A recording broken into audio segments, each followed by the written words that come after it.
At least, right? I need to host a podcast because that transition, genius. Audience and business model. So this episode we're gonna go through the 5 known, tried, and true business models. Difficult. I think it's a very difficult model to make profitable. A potential downside. You want to get to the bag. I don't know about y'all, but this podcast is about the future. So Shake.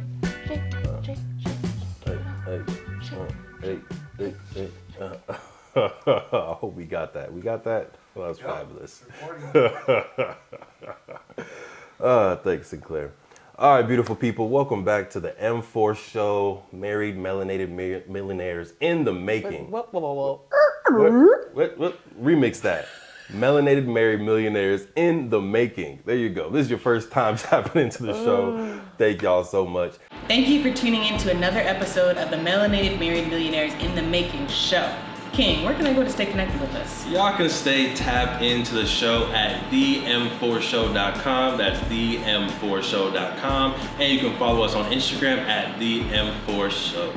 Now, let's get into the episode. This episode, we really want to help take some businesses to the next level, right? So in the M4 Show, we're definitely trying to help you all, help ourselves, everyone watching, get to that $1 million net worth or $1 million business. But before you get to the $1 million business, you gotta get to the 6-figure business. And 2 things, that's how we do it. That's what the cool kids do, 6 figures.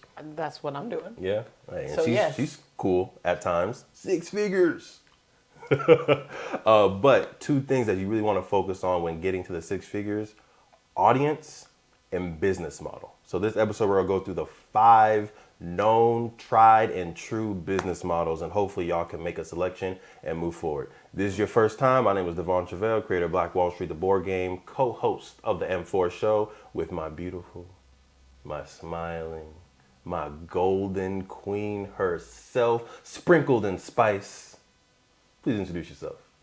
Hello, my name is Sinclair, aka the Health Nerd, and co-host of the M4 Show, Director of Operations and Logistics for Play Black Wall Street, real estate investor. Ooh. I wear many hats. Ooh. Health enthusiast. Functional diagnostic nutrition practitioner. Choreographer. Ooh. What can she do? Wife. Almost professional chef. All right, we're going to stop hyping her up. We done. We keep it going. But short intro, just so y'all know, we're not just 2 random people talking about business. So we started our first business right after graduating from college in 2016. It was called True Health Forever at that time. We had 4 pillars of health: social health, physical health, economic health, and spiritual health. And our first product that we created was Black Wall Street, the board game, to support, boom, right there, thank you, Queen, to support the economic health of our community. We've made a lot of mistakes throughout the journey, the first of which being the branding misalignment of True Health Forever and Black Wall Street, the board game. We've since changed the branding to Play Black Wall Street. We've since changed business models, and doing those small changes, we've been able to grow a 6-figure business. So what we want to do is kind of go through the different business models, the pros and cons of each business model, and talk through these lessons to help you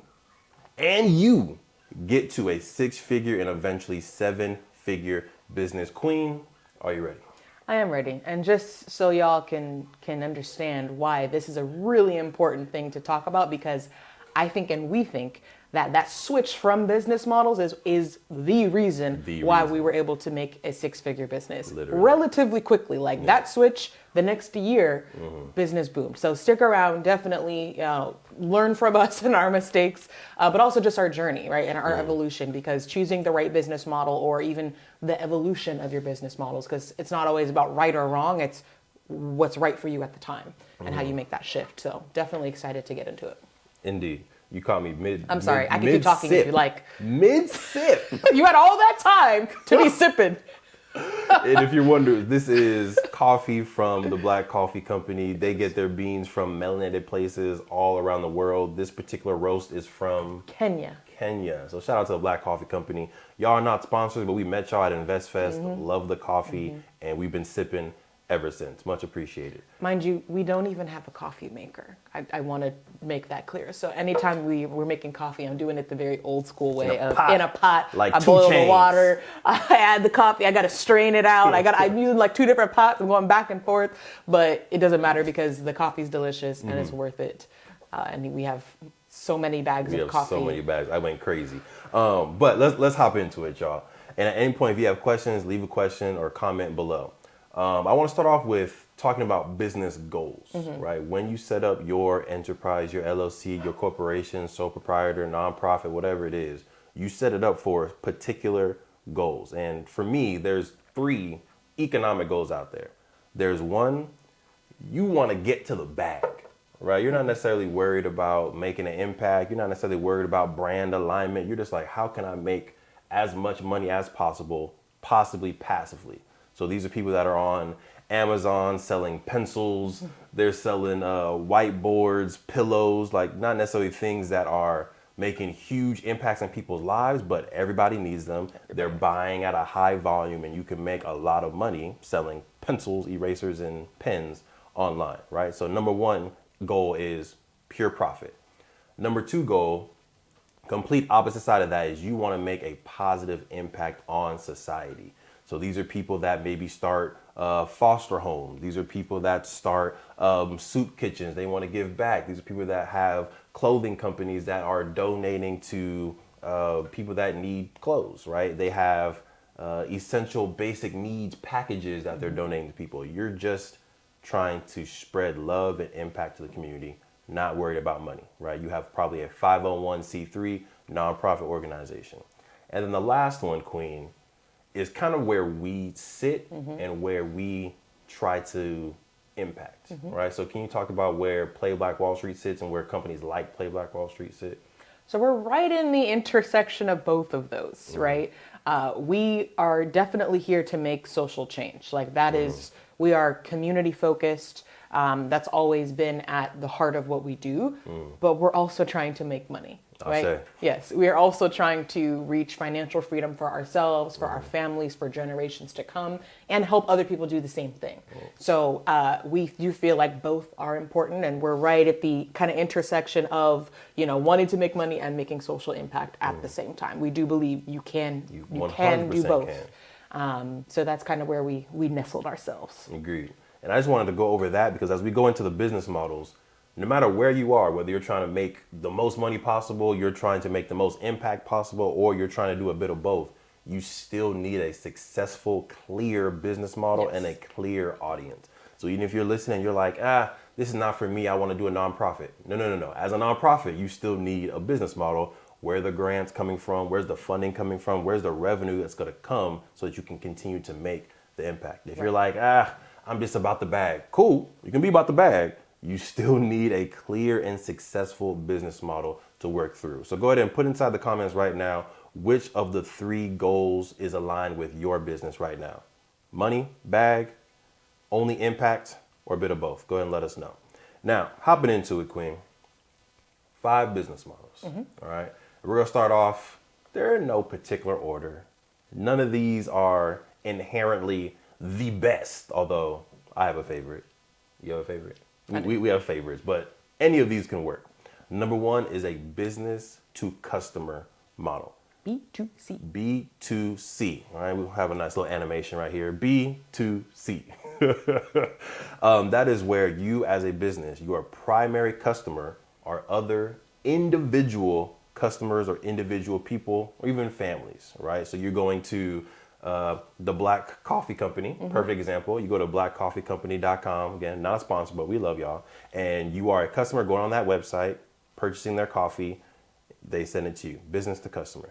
Playblackwallstreet.com. You go to playblackwallstreet.com, you get yourself a game, some flashcards, a book, some t-shirts, business to customer. Benefit of business to customer, I think it's direct to consumer. You can get that feedback right away from them. You know who you're serving. You can see all their names, right? You know exactly who's ordering your games or who's ordering your coffee. A potential downside, right? Potential downside, there's pros and cons to everything. Everything has 2 coins or 2 sides to a coin, is scalability. Yeah. can be difficult, right? If every time you're selling a board game, it's to one family, it's to one person, that's a lot of effort for that one customer over time. So it can be difficult to scale that to 6 figures, depending on what your product or service is. Go ahead, Queen. Anything you want to? Yeah, and I think it is, like you said, depending on your product or service, right? If you're selling one thing, but it costs $1,000, then that marketing or that effort you're putting in, I think will pay off a little bit more versus, you know, we're selling a $40 board game or a $10 book. So all of the marketing and effort to make one $10 sale or one $40 sale, you know, the scalability is definitely a factor. But you do get to see that direct feedback, right? It is nice when we're tabling. That's kind of, I think, in my opinion, the most B2C interactions that we have, because we're there as a vendor, you know, at these different events, and we're selling directly to these people and literally handing it to them, right? Again, business to customer, and being able to see like, this is, I'm so excited to play this, right? So it is very nice to be able to see the impact, see the excitement from the customer. But yes, we're only able to kind of see that reaction from that one customer, and then I'm gonna have to do this whole spiel again to whoever literally comes on afterwards. rotation. That script just 11 times during the Black College Expo or Invest Fest, almost the exact same script. But yeah, I do like that direct customer experience. And you had a good point in there where you were saying, if your price point is higher, right? If you're selling really valuable stuff, you're selling Rolexes, you're selling engagement rings, you're selling one-on-one coaching or marriage counseling, and your price point is higher, business to customer could be really good. Maybe you only need 50 solid customers because you're charging $10,000 for your product or for your service. So that's something to keep in mind. Like, what are you selling? What is the product? What is the service? And which business model is going to line up directly with your business goals? Good point. You ready for number 2? Yes. All right. So a little bit of background. We started in 2016, 2027, 2028, all the way up to probably 2019 as a business. You just said 2027 and 2028. We're in the future. I don't know about y'all, but this podcast is about the future. So I don't know when you're watching this. So 2017, thank you, Queen. 2017, 2018, 2019, we were primarily a business to customer model. We were selling our board games directly to homeschooling Black families with 2 to 3 kids, ages 8 and up, right? That was our specific audience, our niche audience. But 2020, 2021 was when we really started to make that shift, and that was during the COVID-19 pandemic, right? During that time, school districts, specifically LAUSD, reached out and they're like, hey, we want to buy some board games to help increase engagement for our families. We want to buy some Rose and Rodney books to help increase and give gifts for our elementary school students. Oh, actually, do y'all do any online academies or stuff that we can do during the summer? And for the first time, for a consistent period of time, a school district was now our customer, and we shifted from a business to customer to a business to business model. All right. So in a business to business model, your primary customer is another business, organization, school, association, fraternity, sorority. Like, you're doing business with the entire organization. And a pro there is it's still a semi one-on-one relationship with the economic decision maker, right? With the person who's making the purchase. The procurement office is still that one-to-one engagement, but that one-on-one sale can get you 100, 200, 300, 1,000 orders with that one interaction. So the scalability for us, crazy, right? Exponential scalability. However, I think one downside that I'll talk about, and I know, Queen, you have a different one, is you don't get that direct customer feedback. Right. So we might sell 400 games to a school district, but then the games are just sent out. We just have one interaction. We don't get to see each person enjoy that game. We don't get to meet those 400 people. We don't know those 400 people's name, email, where they live. Like, we don't get that data as a company to be able to retarget them. So plus is you get sales a little bit quicker with the same amount of effort. Downside is you get a little bit less data and interaction with your community. But the Queen's on the other side of things. Go ahead. Yes. So being the kind of logistics person and operations person in the background, I will say the biggest pro is the wow, what is the word I'm looking for? Price margin. Thank you. Yeah, I sent that to you. Thank you very much. We're in the future and we're ortho-telepathic. Ortho-telepathic. What he said. Yep. So, right, with this one business transaction, right, us to a school district or to an organization, whether we're selling a service, whether we're selling our program, or whether we're selling multiple board games, we've now gone from, a $40, $10 transaction to thousands of dollars, right, depending on what the service or product is. So that's nice because, yes, you're putting in a lot of work, but the reward when you get that check is like, whew, okay, that was all worth it, right? Right. However, there is significantly more work that is put in for that transaction, right, versus a one-on-one. I am putting, again, we're going back to the tabling example, right? Yes, I'm giving a spiel to this customer, but I'm talking for maybe 4 minutes and they're either sold or they're not, right? If they buy it, cool. But that was pretty much all that I put into that interaction. When you're trying to, for example, a school district, specifically because we're talking about, for example, running a program with minors, there's a lot of work put into that transaction. There's a lot of upfront work you have to do to even show that you are an appropriate business for this school district to do business with. So they are expecting insurance policies, right? And you have to have a general liability, professional liability, cyber insurance, sexual molestation insurance. And it needs to be $1 million. At least, right? At least for most of these policies, it has to be at least that. So you have to have that. You have to have workers' compensation. You have to have all of your employees' background checked, which means you actually need to set up an account with the DOJ, the Department of Justice. There are all these things just to get a foot in the door to be able to actually run this program. Right. So there's a lot more work, a lot more even like investment into the business, right? All of these insurance policies have premiums that you have to pay. So you're investing a lot up front for these programs. You're also, most of these businesses, they pay you after the services have been rendered and not like immediately after. Usually big organizations either have what's called like net 40 or net 45. And that number is how many days after the service is provided you get paid. So net 30 means you will receive the payment 30 days after you're done with the service. Net 45 days.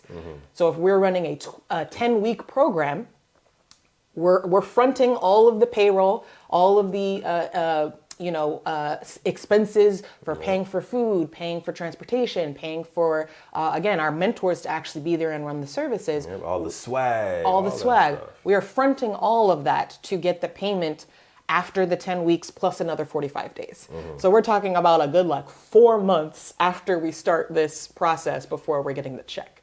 So you have to be prepared for that, right? You have to have a nice cushion of money to be able to even do this. Otherwise, if you run out of money halfway, you're in trouble. Now you can't actually finish the service and you run the risk of not getting paid at all. And not being able to get that contract again. Right. So definitely pros and cons. Again, I would say business to business is probably my favorite business model because Well, don't say it yet. Okay, I'm sorry. Say it at the end. Okay, Hold on. my We gotta bad. get y'all exposed to the other ones. Yeah. Nice little cliffhanger there. Okay.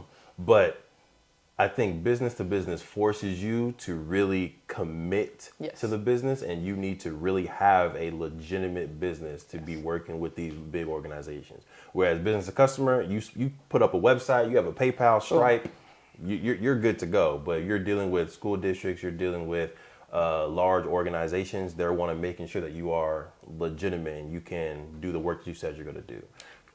Going back to just the difference, when we're at these events, as long as you have a card reader, people are like, here, take my money, right? It's very little trust you need. So much trust. Right? We appreciate y'all so much trust. Because it's of course we're upstanding people. We're never about to do anybody dirty, but there's a lot of people that are, you got Venmo, you got Cash App, you go all you need to do is set up an account where you can receive money. So yes, it's definitely a difference of trust that you need to be able to show that potential customer, whether it's an individual or a business. Yeah. You ready for number 3? Are y'all ready for number 3? I didn't hear you. All right, cool. There it is. Speaking, this reminds me of how corny I am in our lit videos and That you how are. I'm talking to them. Is it too corny? Is borderline too corny? All right, Because you'll be like, all right, now say this, and I'm looking at the classroom. Everybody's like, They don't say nothing. no, they don't say. Come on, scholars, talk back, talk back. You'll be like, all right, thanks. Now let's move on. Hey, listen, I'm gonna stay corny. We'll see. I might try to be a little cooler in the next one. Okay. We'll see. All right, business model number 3, freemium. All right, so a lot of y'all are using services for free right now, right? You're probably watching this on YouTube, right? And probably 30 seconds after I say this, there's going to be a YouTube ad that's going to play afterwards, and that's because you have the free version. Another example is Canva, right? We use the free version of Canva. And because we have the free version of Canva, there's certain things that we can't use, certain graphics, we can't remove the background. It's the worst. It's the worst. All I'm this like, stuff. I love that picture, but it's got the watermark on it. Yep, terrible. That's why sometimes I'll use Adobe because we pay for Adobe and I can remove the background. And then Simplify, we pay for Simplify so I can remove the background.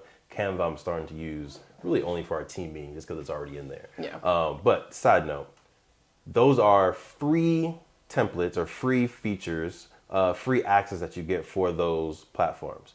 If you pay the premium, you then get access to more features. You don't need to listen to the ads. You can download video and music from YouTube. You can remove the background from Canva pictures and you get these extra things.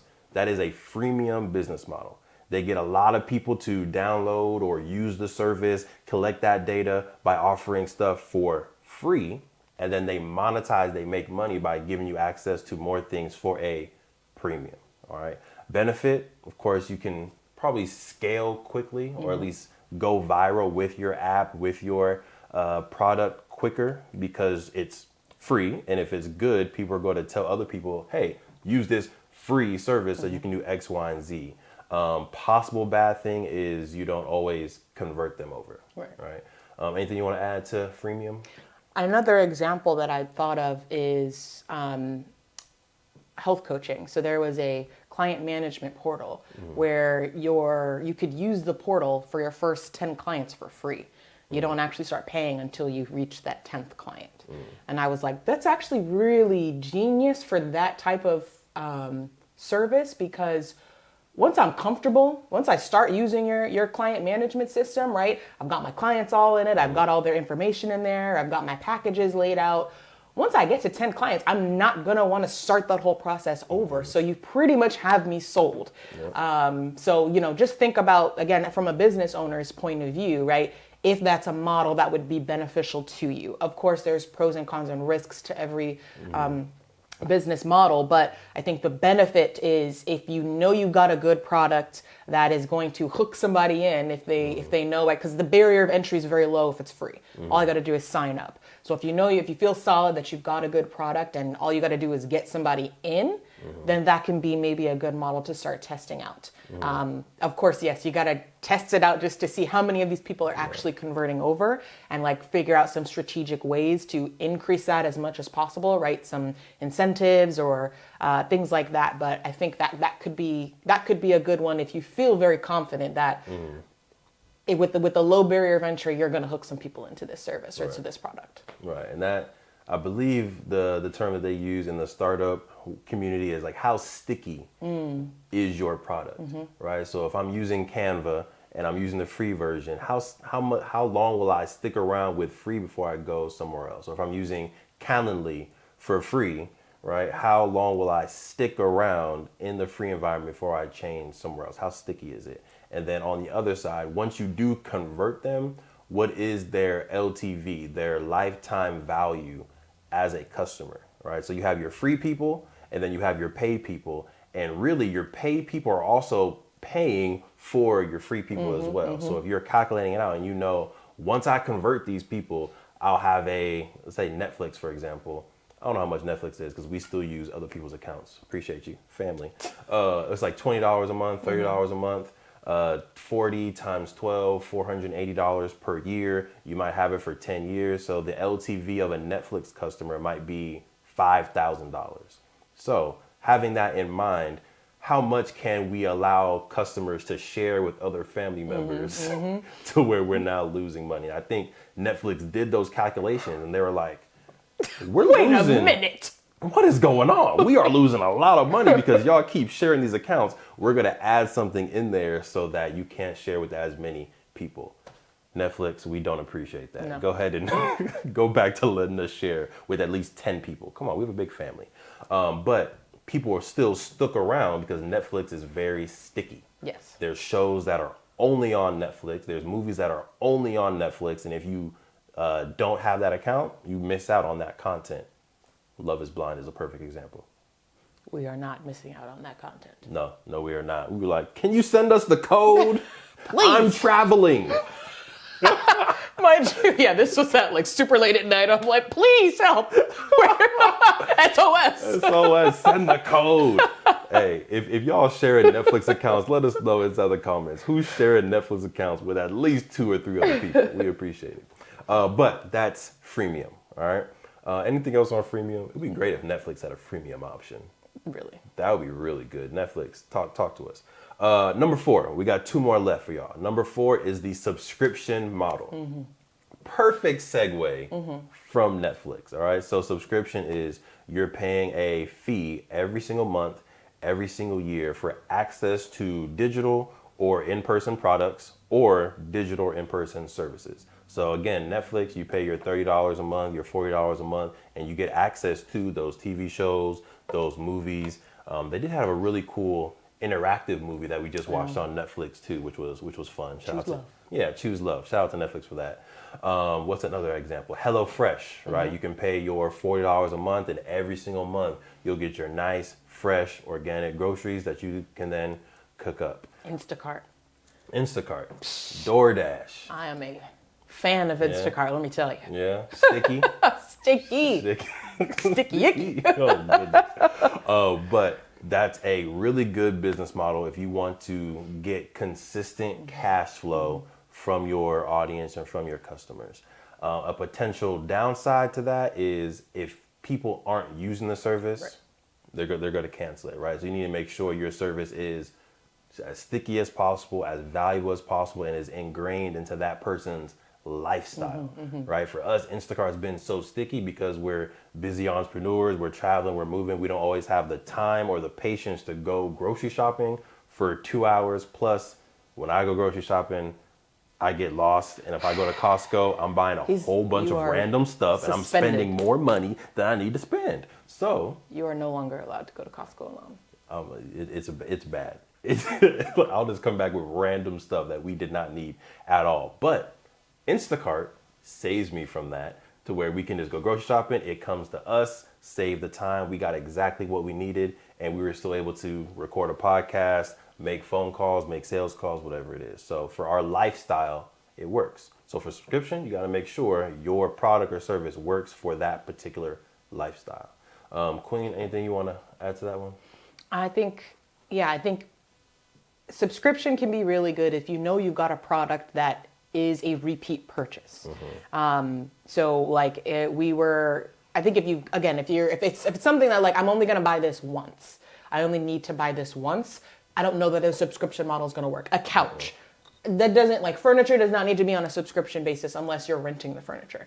But if I'm buying the furniture, there's no subscription necessary because I only need to buy this once, right? But again, if I'm renting this furniture, if I have an Airbnb or something like that and I just want to rent the furniture, now we're moving into the subscription model. Things like supplements, right? We've got supplements on subscription as well. Who's we? Who's we, Sinclair? Look, vitamin C supplement comes every month. Because I'm like, why am I going to every month be like, oh no, we ran out, let me go on there. No, just subscription. We've got electrolytes on subscription, Organifi, like these things that it's like to maintain our healthy lifestyle, we like to keep these things in the house. So rather than me having to stress about, oh, are we going to run out of this? Do we have it? Subscription. Like, yes, I'm paying a little bit, actually usually paying a little bit less, right? And that's the benefit of subscription too, is you want to make it, what benefit of this is this to having this person sign up to have their credit card charged every single month. And usually it's that you're paying a little bit less. So for someone like me, again, where I know I'm going to be buying this over and over, it makes sense for me to sign up for the subscription because it takes the headache out of me remembering to go buy it. And I also save a couple of bucks. Oh, yeah. You know, I think the stickiest subscription I may have ever experienced is Amazon Prime. Because it comes with so much. It does. So you get Amazon Prime. Of course, you get the free 2-day shipping, which in itself, I think that was probably like the first benefit, automatically worth it, right? Because I think at that time, this was like probably 10 years ago, getting something to your house in like 2 days, 3 days. Unheard of. Unheard of. Right. Crazy. And now that's become the standard to where. And now it's like overnight. Do you want this in an hour? Yeah, do you want this today? I've Same literally had that happen where I ordered it and then an hour later I'm like, this can't be what This can't be it. This can't be it. Sticky. Crazy. Right. And then in addition to the amazing teleportation of of your goods, you also get access to Prime TV. So now you get all the movies, you get all the TV shows, all of that. And then now they also have like Prime Healthcare. Yeah. Where if you're a Prime member, you can get access to healthcare for really affordable. So there's just so much stuff that comes with this one specific membership. So shout out to, you know, Jeff Bezos, you're doing your thing on the business side. I wish you would do more philanthropic stuff other than going to planets. But your subscription service and your business model, amazing. So think about, for you, how might a subscription be of benefit for your business? Right, just think about it, because I think specifically if you have a very specific niche and you have a product that needs to be used every single month, once a week, and people are ordering often, you might want to consider a membership that comes with a certain access to a product or service at a slight discount, and then maybe even get invited to special events, or it comes with a members only t-shirt or something else that makes it an exclusive experience. Right? Think about that. Queen, ready for the fifth and final business model? Yes. Are you ready? Told y'all we're gonna be corny. This is who I am. I'm sorry. But fifth and final one, drum roll please. Bow! User generated. All right. So this is a business model where the value of your product, the value of your service comes from the community and the users themselves. One really great benefit from this is you just need to create the platform. Right. You need to create the environment. And if you create a good environment for people and you make it fun, you gamify it, it's going to have a higher virality rate, right? Virality? Virality? I say virality. You see virality? Because you say viral, but don't. I'll listen to her. Spelling Bee champion, 2000. False. No. Stop. But a higher virality rate if you have user generated. Yeah, I'm good. Thank you, Queen. Now the downside of it is, I don't say that might not be a downside. For me, it's not a personal brand thing, right? So I feel like for me, I like building brands that are built around people personally. So that's why user generated not going to be my go-to one. But the other downside is you need to make sure you have good rewards that make people want to actually add to your platform. Whether it's good rewards or they get value from it as well, there needs to be a reciprocation of value, which can be difficult for you. You also need to find a very good way to monetize. And sometimes it can take a while, and you see this a lot with startups like a Facebook, like an Instagram, like a Twitter. It takes them years to get enough people on the platform, enough attention on the platform to then finally be able to monetize that user-generated content. And for a lot of us startup folks, it can be difficult to put up all that upfront money for years before we get a return. Right. Queen, how do you feel about user-generated? I think it's an interesting business model. I think it's difficult. I think it's a very difficult model to make profitable and make a legit, profitable business. I think the first thing that comes to mind, or the first two businesses that come to mind, are Instagram and TikTok. And so, the benefit of Instagram, I think, if we're talking about the reciprocal relationship, is that you also get to be entertained with other people. For sure. That put up their business, their content on Instagram. TikTok, same thing, right? You can spend hours there just being quote unquote entertained or sucked in, as I like to say. But you know, for other, I'm gonna make fun of you a little bit here. For other, you know, businesses like Google, I think they have a user generated aspect to their business, right? Yes, I have something I want to say after your thing. Okay. So for example, like Google, I feel like Google Maps specifically, you know, I feel like people usually use it for the map aspect, but you can also go and see these Google profiles for these businesses, right? If I'm going to a restaurant, I can go and see the reviews for this restaurant. I can go and see pictures of this restaurant. I can go and see tips, order this, order not, order that, you know, all those different things. I think where something like that, I'll say just from personal experience, we've got a level 8 local guide here for Google Maps. Y'all don't even know you can do that, huh? Y'all don't even know you can be a Google Maps local guide. He's got like over 100, as I call them stalkers, he calls them followers, that just like to follow his every move and see where he goes and what pictures he's posting. Sounds like a stalker. But there's not a lot of benefits, right, that we have experienced. So I don't know why he's doing it. I'm not mad at it, but I don't know why he's so dedicated to doing it, because we've got like a pair of stocks and that's it. And he gets a little star on his account and he's so excited whenever he gets a new follower. It's actually really cute, even though I make fun of him. But there's not a lot of benefits to adding to that platform. Google sends me notifications all the time. Like, your post got 6,000 hits. I'm like, and? Are you putting money in my account or not? Otherwise, I'm not adding any more to it, because it hasn't changed my life at all. Yeah, but what is, and this is not what I want to say about Google, but you can say the same thing about Twitter, same thing about Instagram, same thing about Facebook. Like, people are following you for your lifestyle. They're trying to see what you're doing. And there's no direct benefit from anybody posting on Instagram other than I just shared my experience. Right, like, you can monetize Instagram, just like there might be a way for me to monetize Google, but for a majority of people, they just use it. Yeah, that's fair. But what I wanted to say about Google is a internet scraping tool.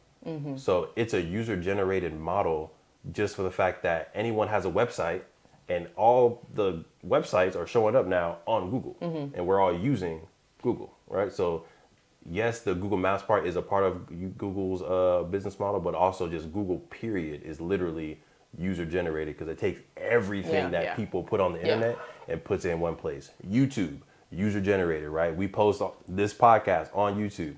This is a user generated business model where we're able to make profit on the backside, if you like and subscribe. So make sure y'all like and subscribe to the M4 Show page and help us monetize this and get some reciprocation from Google and YouTube. We appreciate it. I need to host a podcast, because that transition, genius. You should host a podcast. That's crazy. That's would you host it with me? Idea. Yeah, you I think why don't we start here? Right here? We've got the setup. Why not just do it? So welcome to the M4 Show, where, but again, Google, I think, from top to bottom, is a user-generated business model, and they've taken a lot of years to get to this, but at this point, it's a multi-billion-dollar company, because everybody's using the internet. A lot of people are using Google, and they're organizing it and making it easy for us to use. So if you are a technology-based company, or you're a company that you can get thousands, hundreds of thousands, millions of people to use your platform, and I believe in you, you can do it. User-generated is probably going to be where you want to be. That way you can take all these different people as nodes for your company and create value from those individuals and organize that value into a profitable business. R.I.P. Potluck. R.I.P. Potluck. We did have a user-generated business that we were trying to get off the ground, but as the Queen already said, it takes a lot of upfront capital that we did not have at the time. That's a whole nother podcast episode we'll get into. But yeah, Potluck Community was our little startup that we had a couple years ago. And it was a good lesson. Yes, indeed. But those are the 5 tried and true business models. Business to customer, business to business, freemium, subscription, and user-generated models. Please go ahead and put which one is your favorite inside the comments below, and which one you are going to dedicate your business to this year. So Queen, I want to get back to the answer you were about to give before. Which business model is your favorite and why? I would say B2B or business to business, because although it does take a lot of upfront work to be able to build that trust with the with the business and show that you're a reputable company, once you have it set up, it's very easy, because there's not a lot of companies that go through that work, at least in our field that we're in. So like once you get set up and you meet somebody that's like, wow, I love your services. Are you a vendor? Right? In our district, it's like, yeah. And they're like, perfect. Like, let's go. Smooth. Because they don't want to even have to walk a business through doing all of that, right? They want to avoid the energy and time and energy of doing that. So the fact that we're already approved, we've already have everything you need. We have our checks and balances in line. It just makes it more, and I think that also shows that we're about our business. Like we're in LAUSD, we are approved, right? We've got everything you need. I think that just makes it more likely, like, wow, this is now a very easy transaction, right? All I have to do is tell you about our services and how we're set up. And the minute you're like, yeah, I'm like, perfect. Let me just send you the quote and let's get it moving. And then of course, because I feel like the upfront work, it makes it so much worth it when you're getting, 5, 6 schools set up, signed up for this program. And you know that at the end of this, you're going to get a pretty nice reward in the form of a paycheck to, pay for all of the work, all of your employees, and keep your business afloat. Yes. Okay. Yeah. Business, I think, is definitely my favorite when it comes to profitability. But I think my favorite when it comes to day-to-day interactions and providing value is going to be subscription.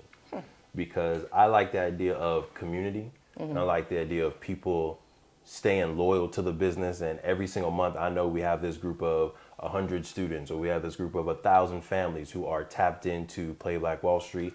They're getting courses, they're getting access to field trips, or even M4, right? As we grow to have memberships that are available, y'all are getting coaching, y'all are getting traveling experiences, y'all are getting just an amazing value from being a part of our community. So I think, I'm people oriented. So I like the aspect of subscriptions, community, and consistent monthly cash flow. Yep. All right. So again, make sure y'all leave a comment below on which one is your favorite. This episode was great. Hopefully y'all got value and can take one step closer to a six-figure business or a 7-figure business in the near future. Make sure, again, y'all like and subscribe. And definitely share this episode with another family, another friend you want to see win. I'm your host, De'Von creator of Black Wall Street, the board game. And I'm Sinclair, a.k.a. the Health Nerd. Make sure y'all secure the marriage. Make sure y'all secure the love. And of course, make sure y'all secure the bag. Peace.